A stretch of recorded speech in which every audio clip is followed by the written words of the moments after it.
We're 30 seconds from the event.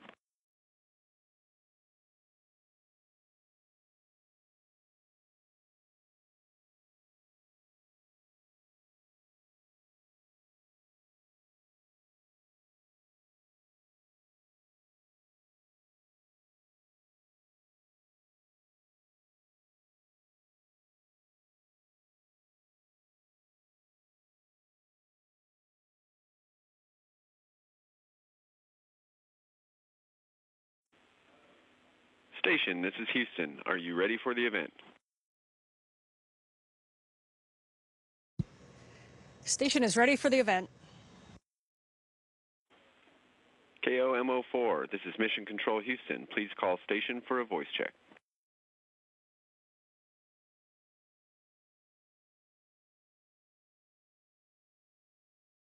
The station, this is Holly Menino with KOMO in Seattle. How do you hear me?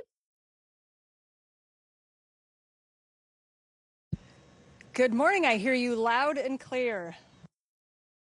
Expedition 73 flight engineer Anne McClain from the International Space Station joining me now. And thank you so much for joining me. Thrilled to talk with you. Tell me, what are you experiencing on this trip to space right now? Well, it is such an honor to get to talk to you.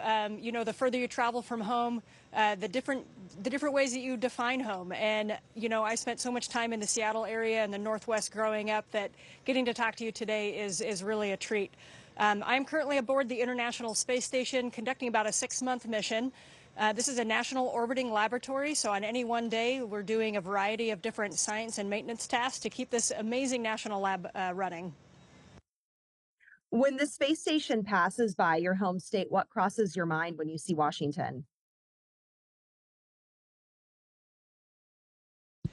You know what's really cool about coming up on Washington State is that you can really spot it. You can see Puget Sound and, you know, Whidbey Island. I spent a lot of time there as a kid, too. Now, I grew up in Spokane, Washington, and I got to tell you the story of the first time that I flew over Washington State looking for both Seattle area and Spokane. I flew over, I saw Puget Sound, I thought, okay, great. In just in another minute, we'll be over Spokane. And I kept trying to take pictures, and one of my crewmates floated in who had a little more experience than me. And he said, what are you trying to take pictures of? And I said, Spokane, Washington. And he said, we're already over Minnesota. And I suddenly realized how quickly we were moving. That's funny. How is your current time in space preparing you for for any future trips, such as the moon or Mars? Yeah, the International Space Station is absolutely a proving ground to deep space exploration. Now, a lot of people have heard that, but like, what does that really mean? You know, the science that we conduct here, it's really organized curiosity and organized ways to get answers that we know we need the answers if we're going to go back to deep space exploration.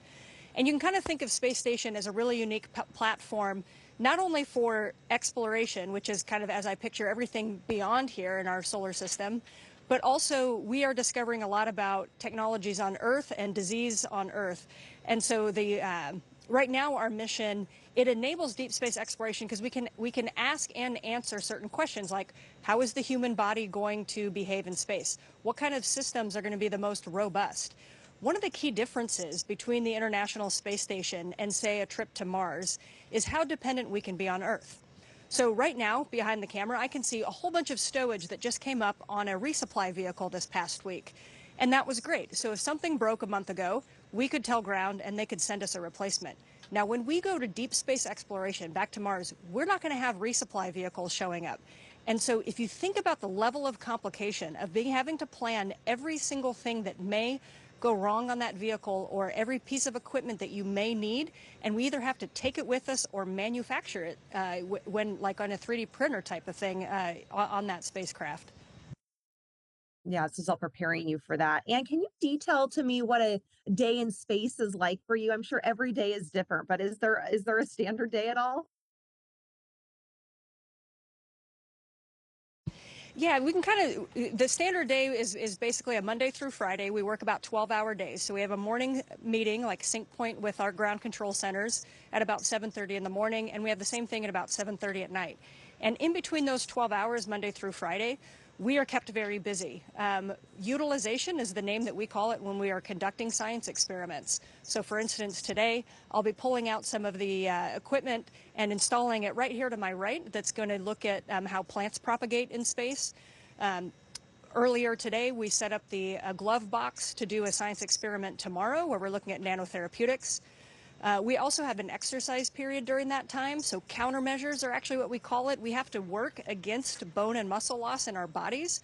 Our bodies were designed on Earth, and they're used to living on Earth, and so in order to keep our bones strong and our muscles from atrophying, we do about 2 to 2.5 hours of exercise every day, because if I could say anything, your bones only are going to be are only as strong as they need to be. So it's important that we load our muscles and bones. We also do a lot of prep work. We have a spacewalk later this week, so one of the big things that's consuming our crew time right now is preparing for that spacewalk. There's a lot that goes into that. All 4 of our crew members are actively preparing for that as well. So Monday through Friday is kind of an array of work-type tasks, and on the weekend it does ease up a little bit. We do some cleaning and maintenance around the space station, and then we get a little bit of time to relax. Tell me about your upcoming spacewalk. I know that's just in a couple of days.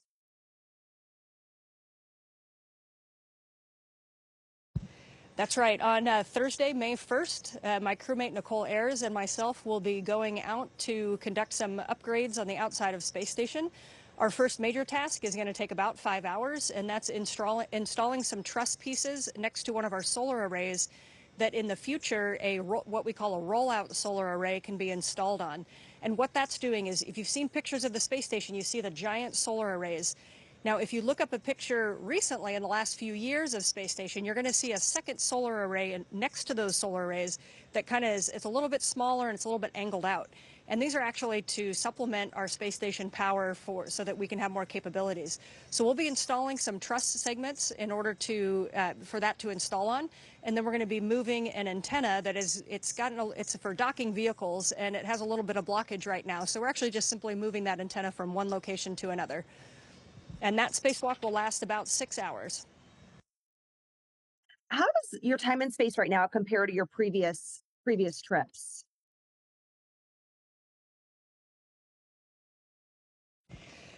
You know what's really neat about coming back kind of 6 years later is getting to see how much the technologies have advanced. Things that we were trying out, like protein crystal growth, I remember in 2019, that was a really big question of, can we grow protein crystals in space more rapidly and more uniformly than we can on Earth, which really helps scientists in doing disease and pathology research, particularly into Parkinson's disease at the time. And now 6 years later, we have these fabrication facilities that we know we can grow crystals in space. And so now, hey, let's kind of scale that up.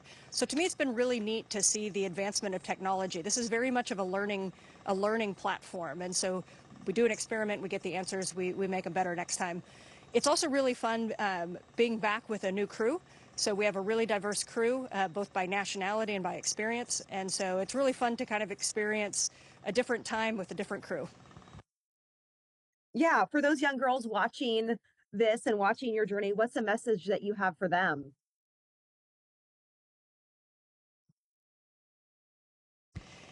Yeah, so one of the reasons that I think it's so satisfying being up here on Space Station is because ever since I was a little kid in Washington State growing up, this is what I wanted to do. So if I could send a message to people that have a dream, and it doesn't matter what that dream is, and it doesn't matter if you're 5 years old, 50 years old, or 95 years old. If you have a dream, you have to take the first step and get out of your comfort zone to do it.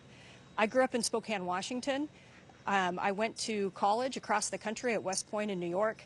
And I remember sitting on the airplane flying across the country and thinking to myself, man, I don't know if I want to do this. I don't know if I'm good enough to do it. I don't know if I'm going to make it through West Point. It's a really challenging school.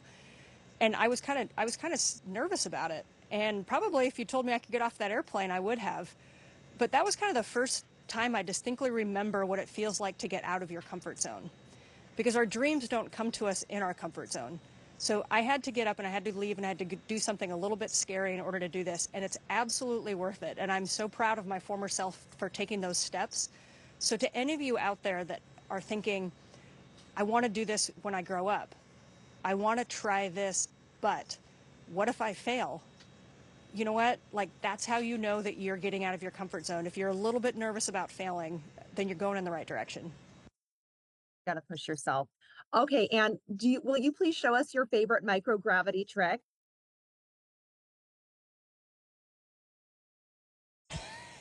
I'm not known for being super coordinated, but I Okay. do like jumping on walls and continuing conversations. One of the cool things about being in microgravity after a while is you can kind of see these handrails, and your feet just kind of chase the handrails. If you use your hand to translate everywhere, then you don't have your hands to be able to do work. And so what you learn over time is kind of how to monkey your feet around.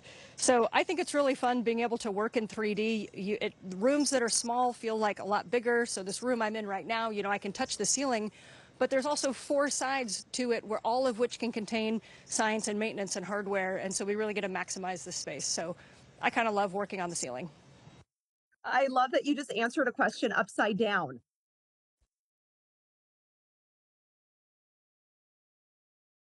Anything else you want to show us?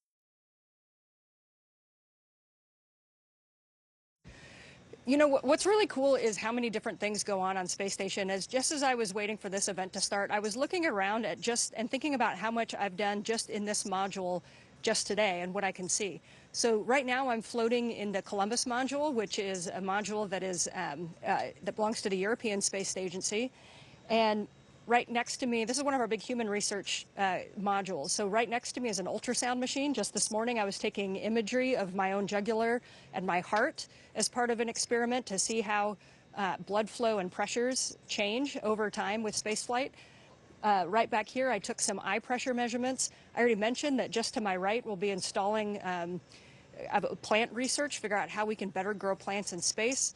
I can see a glove box. I can see an EMU, which is a spacesuit, where we have one of our extra spacesuits right in front of us because we had to clear out the airlock, getting ready for our spacewalk.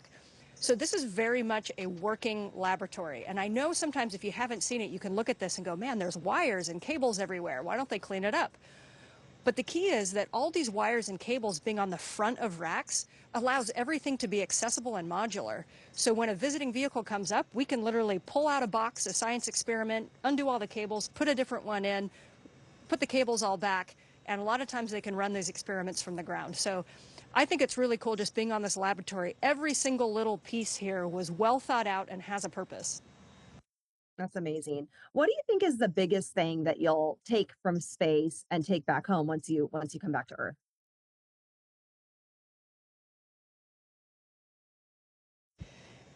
What I really hope, and I think spaceflight has made me very reflective on kind of the big picture life, like where did we come from, where are we going, what does it all mean?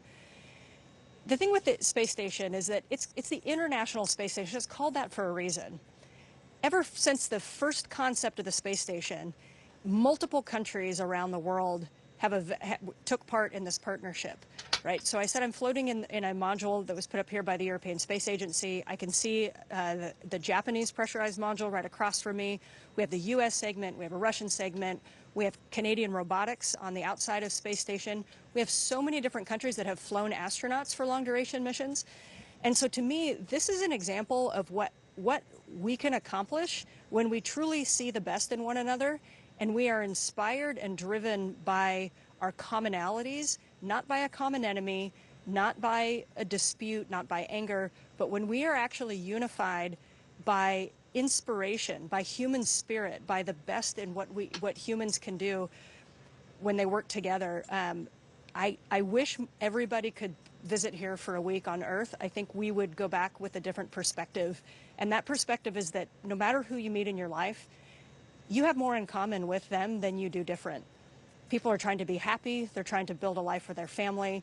They're trying to go after their dreams. And this really is a physical manifestation of the absolute best that humans have to offer. What's the thing you'll miss the most of space when you're back on Earth?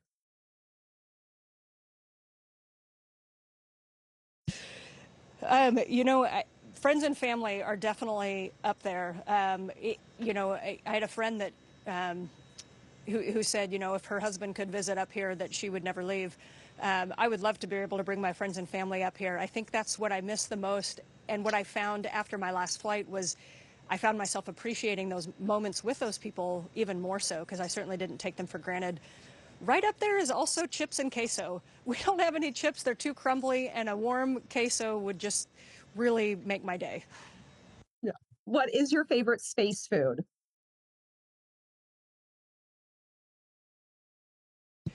You know, our food here is actually pretty good. One of the ways that we keep our bodies healthy is by feeding it, right? And so we have a great array of food. We either fly it freeze dried or in kind of small packets.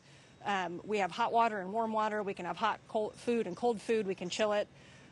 So some of my favorites, there's a really good barbecue brisket.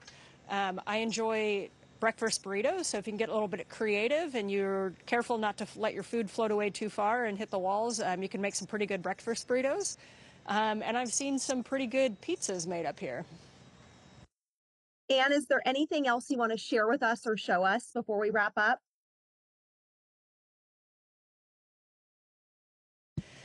No, I just want to say thank you so much for taking the time to talk to us.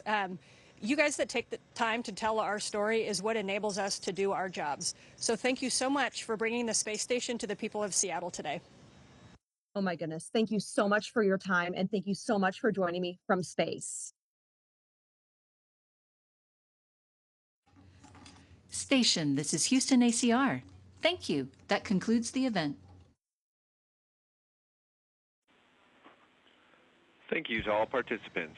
Station, we are now resuming operational audio communications.